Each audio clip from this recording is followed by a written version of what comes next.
All right. Hello, everybody. Hope everybody's having a great Thursday. This is Nathan Ware at Rain Networks.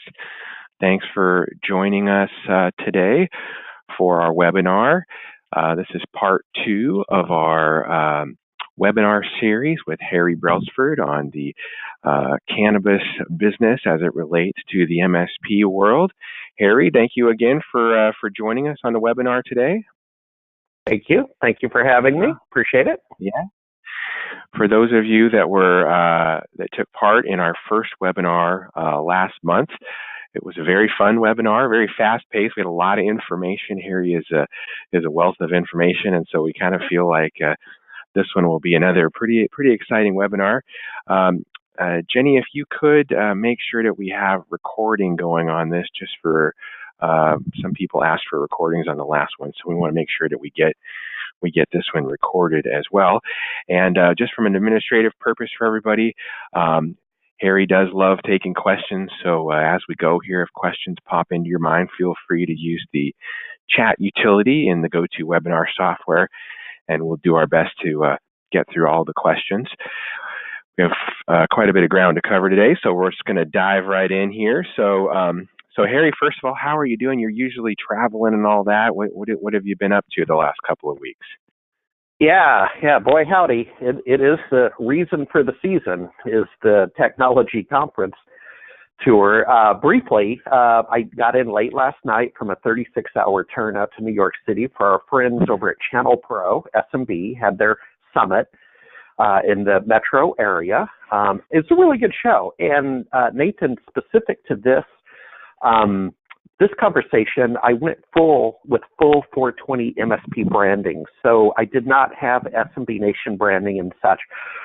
And I had conversations. It is really becoming relevant, respected, and busy.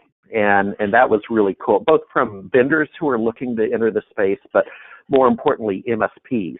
And we're seeing attitudinal shifts. I did a similar show in Chicago back in May, right as the state Senate was working through the bill to legalize cannabis in Illinois. And people just, Nathan, 6 months later, it's noticeable, the attitudinal shift, right? Like polling, right? That kind of thing. Mm-hmm. So it's all good, but that's what I've been up to. Yeah. Well, for those of you that aren't familiar with Harry's work, so he briefly mentioned SMB Nation. So a lot of you know Harry from his time really just jump-starting an entire movement in the industry around SMB Nation. And now the last couple of years working with this, you started this new organization and website that everybody can see, 420 MSP, kind of introducing MSPs to the cannabis industry, how they can get involved. So that's going to be kind of the basis of our talk today. But let's start with, we had a big day Tuesday, election day nationally. Was there anything kind of, news-wise, newsworthy from election day that, affected the cannabis industry? So there was, and here's what my research shows. And Nathan, you know that I fancy myself a self-made analyst in this particular vertical.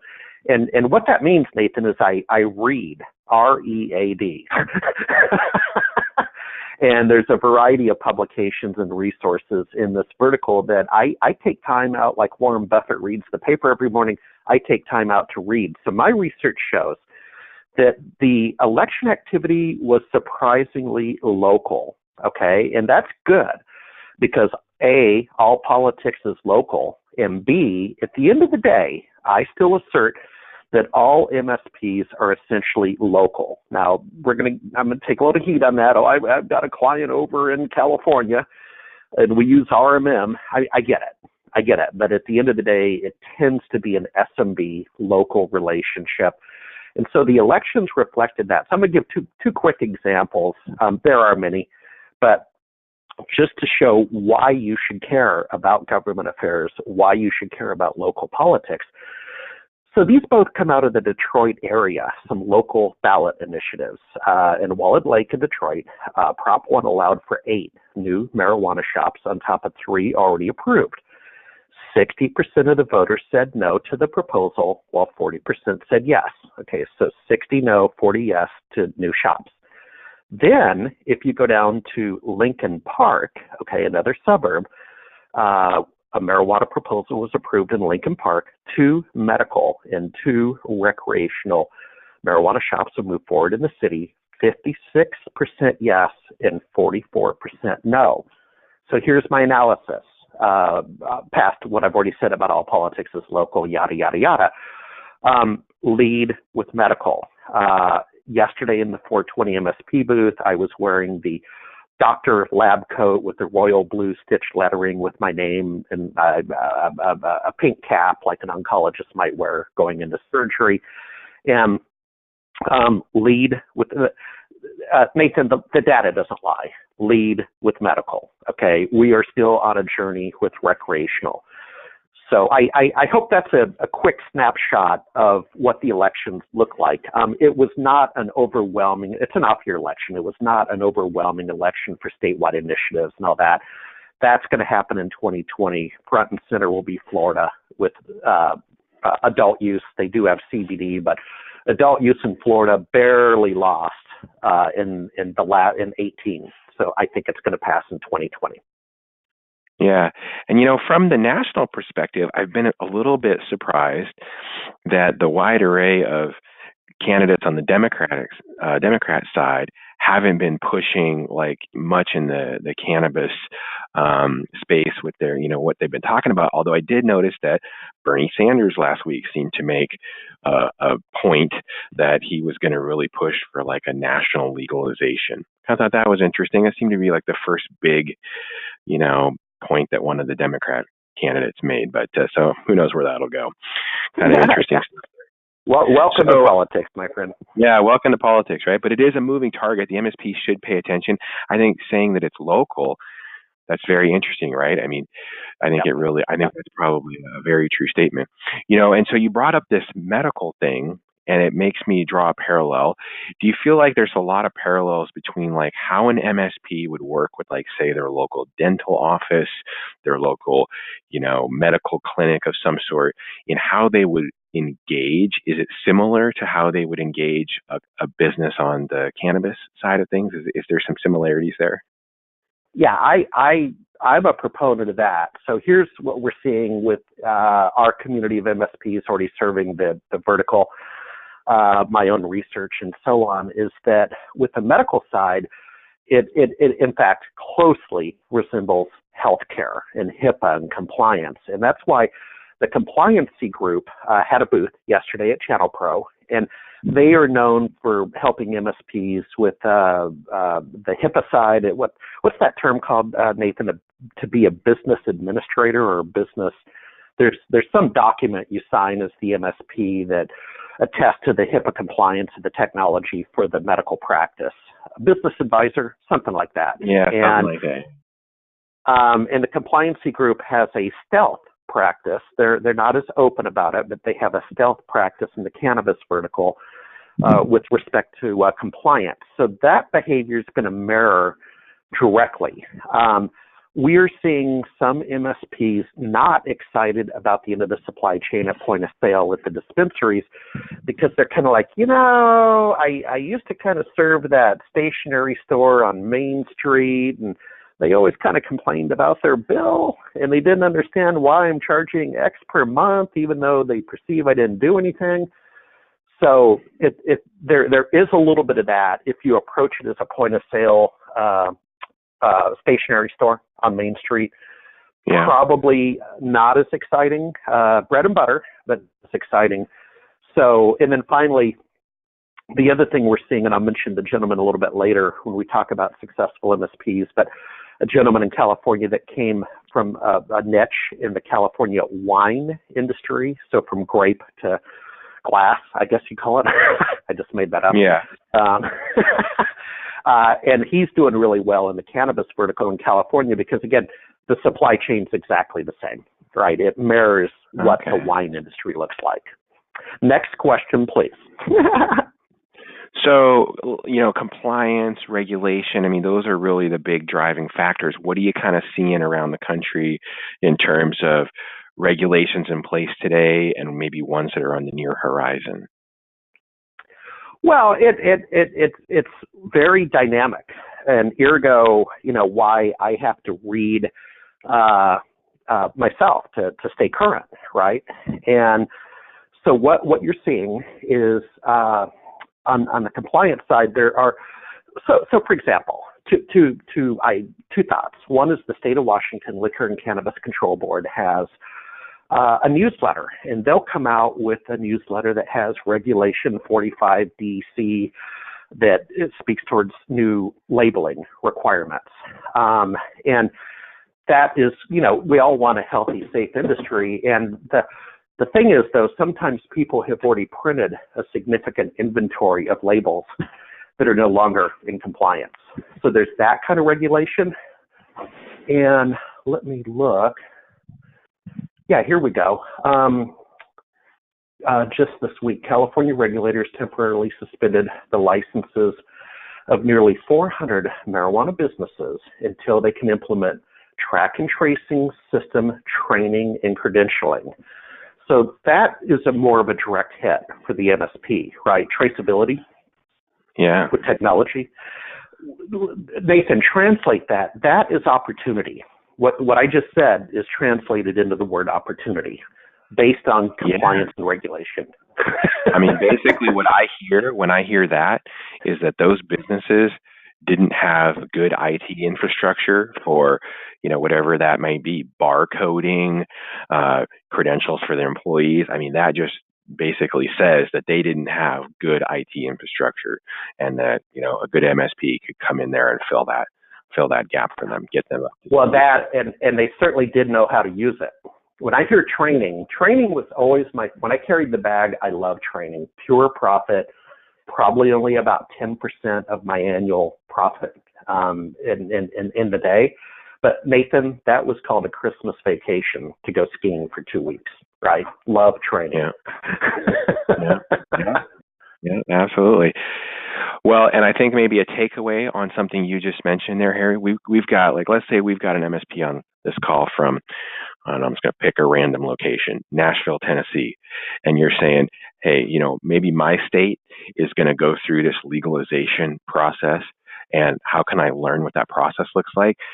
Go to the website for the state of Washington, like for the, the control board that you mentioned. Get on their newsletter. Get on the newsletter for the state of Washington. Why would I do that? Because you know what? Tennessee, when they go through that process, they're going to have a monkey see, monkey do approach, right? And they're going to look at what other states have done, and Washington's a good template to use. And so you can learn from that, because that's probably what it's going to look like in your state.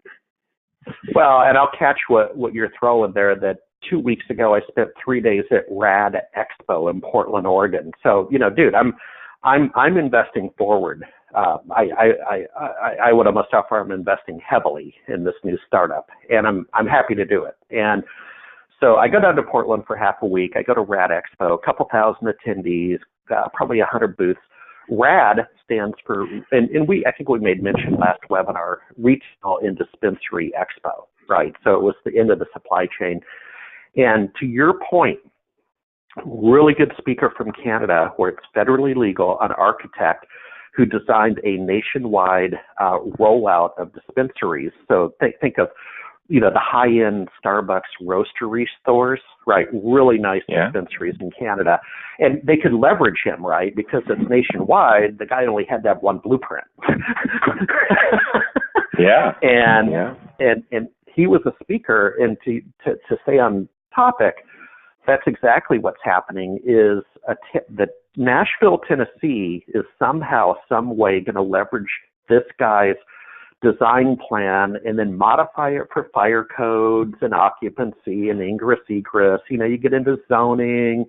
There's going to be a couple tweaks, but this guy did extensive, well-funded research on mind mapping of what is a good customer experience. And long story short, but bottom line is the customer is a 35-year-old woman who's taking care of two parents and is coming into a Canadian dispensary to buy medical cannabis for pain management. And she wants to have, these three experiences that make her comfortable, right? And there were some red lights that she does not like. you get the point. Don't get me going. I could go for hours. Yep. So Harry, you're traveling all over the country. You're talking to people in this industry. You're talking to MSPs that are working in this industry. What are maybe some examples of MSPs that you've worked with me the last couple of years that you're seeing they're doing a good job? They're figuring out how this machine works, and they're having successes. What are they doing? What are they doing right? Yeah. So the best example today, and there's two. The best example today is Luis Alvarez, who is sort of a keynote speaker for the Channel Pro SMB Summits. Okay, just saw him yesterday. I interviewed him in May, folks. If you go to 420msp.com on the screen, you go to the vault, go to videos, page down, and you'll see an interview in Chicago in May with him. And so 6 months have passed. I haven't seen him in 6 months. 6 months have passed. Well, he has turned his and he plays at the start of the supply chain with the growers in California. This is Mr. Winery, right, that I alluded to. So that makes sense because he knows grapes, right? And so he's at the start of the supply chain, and he has turned that thing into he's a category killer. Yesterday he reported he's bringing in $90,000 a month in recurring revenue from this vertical that he has a reputation. He's, does good work. And he said, people are calling me. And I know I'm jumping ahead because you're going to ask, how do we get business? Well, that's one example. But the other example is what I call big fish in small market. So Luis is in a big market, and he's small, average size fish. But back in my home state of Alaska, a guy named Dan Foote, who I took a couple of hairy vacay days and went up there last week and got together with him. That interview, by the way, is over on our sister property of M365nation.com in the vault. But that's an aside. What Dan did while I was there was actually go pick up $35,000 in cash from a 2-dispensary location business. His COGS, cost of goods sold, on the work, the SOW, was probably $18,000. So he has $17,000 pure profit to put in security cameras to record video and have both on what we call on-prem security. But he's killing it. And he asked me, what do I do with $35,000? And I said, brother, put it beneath your bed. Yeah, wow. That sounds like Hawaii to me, and that sounds like off the record. Profit margin right there, Harry. Yeah, and I just told him to avoid. I say off the record, but Nathan, I'm actually on the record because I'm on the air. Yeah. Well, so the security camera piece, right? This is pretty much across the board. All of these businesses need security cameras, right? Yep. So boom, there's a message right there. You're an MSP on this webinar right now, and you're like, hey, what do I need to do? Figure out a security camera solution that you can bring to these businesses that's turnkey. They're all going to need it. And yeah, that's huge right there. There's a little vertical within the vertical that you can work. So what's the situation now? I know a big issue for these guys where, if you were starting a cannabis business and you went down to, Wells Fargo to get a bank account because the industry wasn't kind of nationally recognized, like you couldn't get bank accounts. So what's the situation with that right now, Harry? Yeah, so we talked about it yesterday, and I actually had a spirited conversation with Luis about this. And here's the cool thing, Nathan, is that this industry is so young that we all like each other. We work together. We're not having competitive talking because I only know what I know as an analyst. Luis only knows what he knows as an MSP in the practice. And we can actually fill gaps, right? And it's not that Harry doesn't know something. I guess it is. I don't know something, but Luis is happy to share, if that makes sense. And so it's a young community. So Luis would be able to talk more than I could about the Safe Banking Act in the Senate. I'm not conversant in that, but there is legislation going through the U.S. Senate to work with federally chartered financial institutions. Unfortunately, I can't go much deeper than that, but what I am qualified to talk about is the workarounds, which would be state chartered credit unions. So here in the state of Washington, if you go to CannaCon, you're going to see a few credit unions, and you're going to go, that's very interesting. Well, that's because they're not federally chartered. So that's one way to do it. And then the other way to do it is to just step back. Well, click over, not you, Nathan, but folks on the webinar, make a side note to go to dopecfo.com. So that's the Harry of cannabis accounting out of Bend, Oregon, right? I'm the Harry of the tech side, the tech stack. And the gentleman down there in Bend, Oregon has a lot of, he's a CPA, has a lot of insights into the whole area. But it all comes down to whether you touch the leaf or not. Do you touch the flower? And an MSP will be fine. Under that understanding, you're not touching the flower. It's illegal to barter, so you can't trade services, my friend. Sorry for some of you out there. That is clearly illegal. But Nathan, it really comes down to the supply chain and who touches the flower. Well, Mr. Architect in Canada could certainly help an entrepreneur in Nashville, Tennessee design a dispensary and receive a check for that, or cash, and go take the cash to the bank. The dispensary is touching the flower, and that's where we get into the banking trouble. Does that make sense? There's a real distinction as to, yeah. I mean, dude, if you're a CPA, you can still get paid by a check as a CPA. Come on now.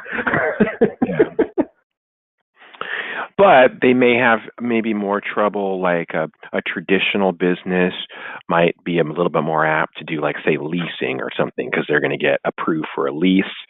Whereas maybe a business in the cannabis industry, maybe like a lease would be a little bit tougher for them to get. Is that maybe a fair assessment here? Yeah, it is. Now, the good news is capital raises are easy right now. So we are in a .com era. I had this talk yesterday. But basically, friends and family, right? So let's say you need $100,000. You want to open up a Starbucks roastery. You want to do this thing right.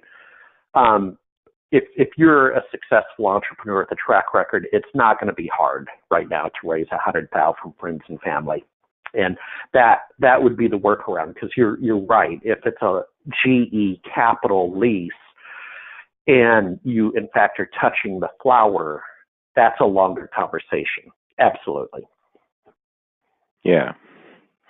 So, when you're talking to MSPs and they're like, hey, I've got cannabis activity going on locally, and businesses are sprouting up, how can I get involved? So what do you feel like is the best way for an MSP that's not working in this industry to kind of get started? Yeah, so that's a big part of the book at 420msp.com. No author will ever miss an interview without a pitch on the book. I just had my obligatory pitch, but it's a big part of the book in the Finder section. So Finder, Minder, Grinder. There's 3 sections, and Finder is about essentially biz dev. And my number one recommendation is to either participate in a meetup. So there are all these meetups at meetup.com, right? That's the new user group model, basically. User groups died. Now they're called meetups. So in Nashville, you're probably going to create the Cannatech meetup. In Seattle, there already is one, and in LA, where Josh Weiss, one of our guys, who's again on video under the vault over there, but he goes to a couple different meetups. So Cannatech, Canna Investment, and these things have. He said in LA, like the Canna Investment, like hundreds of people on a Thursday night. Right, the third Thursday of the month. It's like the good old-fashioned Novell Netware user groups, man. Yeah. It's the real deal, and that's today's tip is meetups. Meetups. Okay, yeah. I mean, like we have like the VMugs, right? The VMware user groups. I mean, those are hot now. And I mean, if there's not a cannabis meetup in your area, start one. You might be surprised at how many people might have the same interest as you. So yeah, it's pretty easy to do there. What are, at a bigger scale, what are some of the like industry events that might be key for the MSPs to kind of pay attention to? Yeah, so here's two thoughts. One would be join me, and if you want to ping Nathan offline or somehow do a reach out to us, let me know if you're going to go to MJBiz. I believe it's December 10th through 12th. It's essentially mid-December. I don't have it in front of me, but it's the mid-December, Wednesday, Thursday, Friday. I think that's the 10th through 12th in Las Vegas. I've mentioned it before. Let me take a moment to explain. I went last year, 30,000 attendees, 1,000 booths, and only the north part of the Las Vegas Convention Center. The south part was that big auto auction thing that's always on ESPN. Oh yeah, Barry Jackson. So, yeah, that's it. And so this year, MJBiz has taken both the north and the south, and they're projecting conservatively 35,000 attendees. I think they're lying. I think it'll be over 50, and 1,300 booths. So step number one before now and the end of the year is go to MJBiz.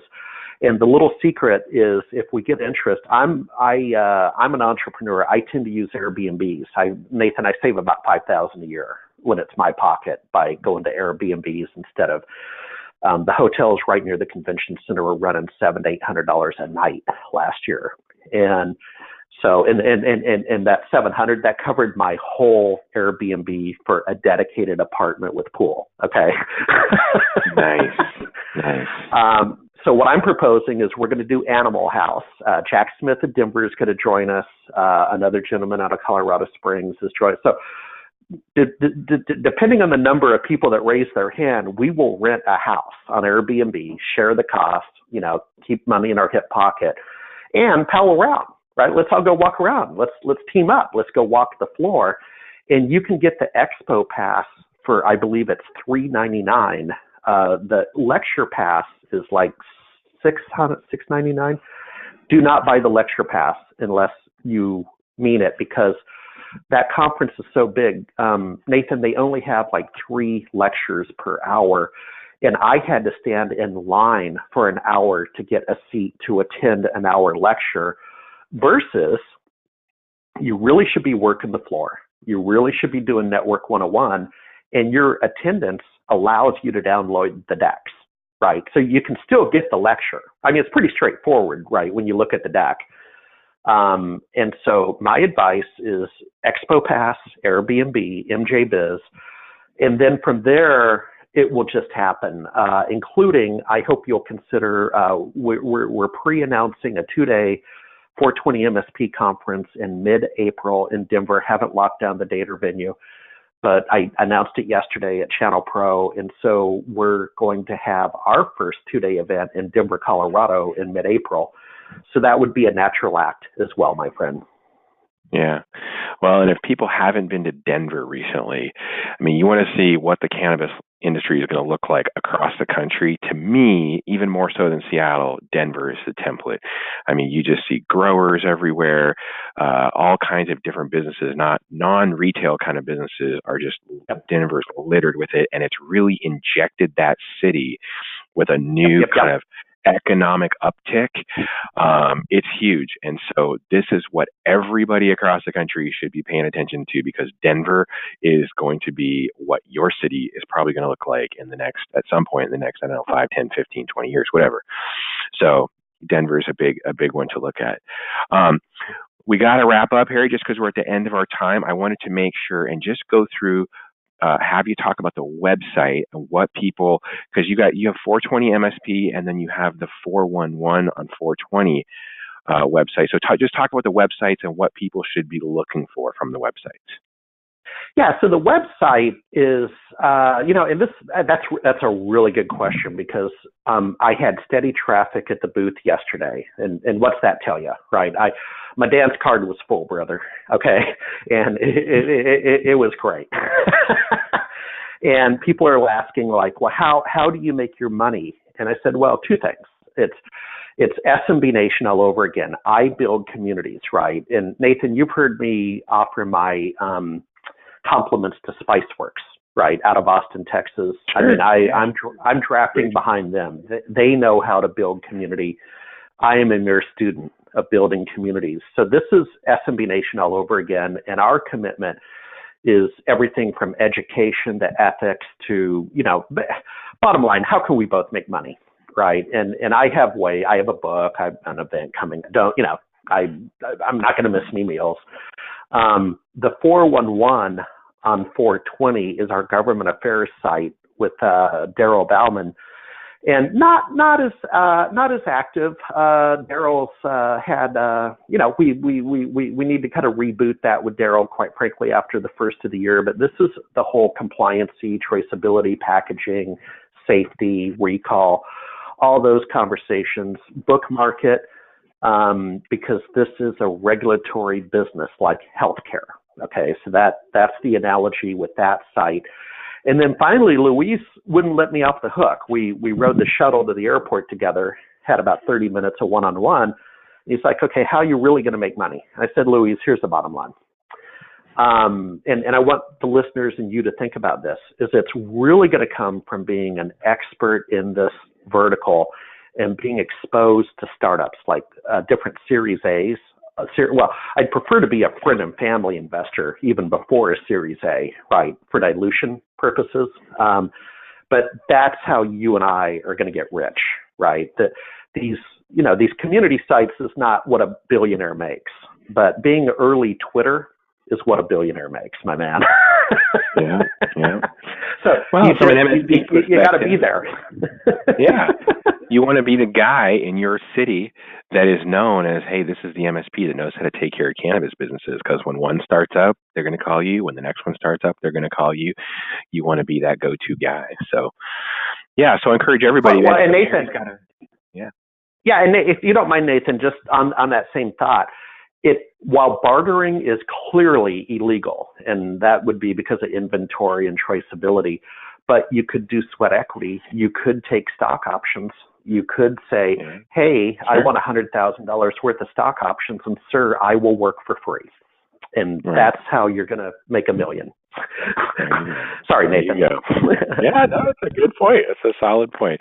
Plus, for the most part, these businesses are more fun to work with than, like, say, your local CPA office. I mean, that's just the nature of it, right? So, all right, my friend. Well, hey, we are at time. We've got to wrap up. I do appreciate you taking the time out to do this.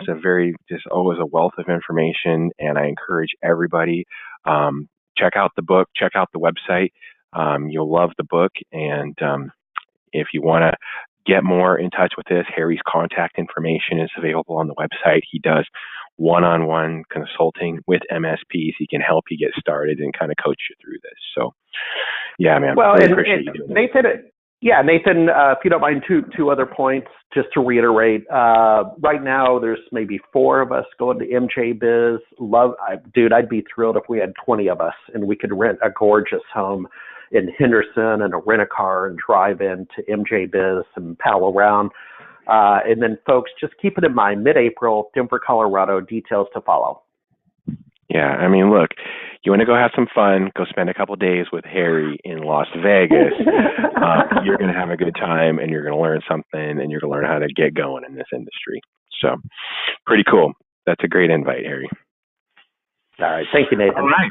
Well, let's tip our cap as well to Jenny, your marketing person that puts all of this together. She does a fantastic job, and so we really appreciate Jenny getting all the invites out and everything to everybody. And hope everybody enjoyed the webinar. We'll be back again. Check your inbox for our next webinar series, and we'll be talking about this more in the future. Harry, have a great day, man. All right, you too. Thank you very much. All right. Bye-bye. Thanks a lot. Bye-bye.